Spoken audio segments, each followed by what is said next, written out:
നമുക്കൊരു simple beetroot അച്ചാറിൻ്റെ recipe കണ്ടാലോ? അതിന് വേണ്ടി ബീട്രൂട്ട് കട്ട് ചെയ്ത് വെച്ചിട്ടുണ്ട്. അതിലേക്ക് ആവശ്യമായിട്ട് വരുന്നത് ചതച്ച് വെച്ച ഇഞ്ചി, വെളുത്തുള്ളി, കരിവേപ്പില, പച്ചമുളക്, ഈന്തപ്പഴം.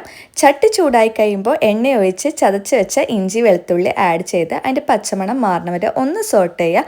അതിലേക്ക് കരിവേപ്പിലയും പച്ചമുളകും ആഡ് ചെയ്യുക. ഞാൻ കാന്താരിയാണ് എടുത്തിരിക്കുന്നത്, അപ്പോൾ എരിവിനനുസരിച്ച് മുളക് ആഡ് ചെയ്യണം കേട്ടോ. പിന്നെ ഇതിലേക്ക് പൊടികളായിട്ട് നമ്മൾ മുളക് പൊടിയും മാത്രമേ ആഡ് ചെയ്യുന്നുള്ളൂ, വേറെ ഒരു പൊടികളും ആഡ് ചെയ്യുന്നില്ല. അതിലേക്ക് ബീട്രൂട്ട് ഇട്ട് കുറച്ച് ഉപ്പും കൂടി ആഡ് ചെയ്ത് ഒന്ന് സോർട്ട് ചെയ്തതിന് ശേഷം നമുക്ക് ഈ ബീട്രൂട്ടിനെ മൂടി വെച്ച് വേവിച്ചെടുക്കണം. അതൊന്ന് വെന്ത് വന്ന് കഴിയുമ്പോൾ നമുക്ക് അതിലേക്ക് ഈന്തപ്പഴം ആഡ് ചെയ്യാം. ഈന്തപ്പഴം നമുക്ക് ആവശ്യത്തിന് ആഡ് ചെയ്യാം കേട്ടോ. ഈ ബീട്രൂട്ടിന് ഓൾറെഡി മധുരം ഉള്ളതുകൊണ്ട് ഒരുപാട് ഈന്തപ്പഴം ആഡ് ചെയ്യേണ്ട.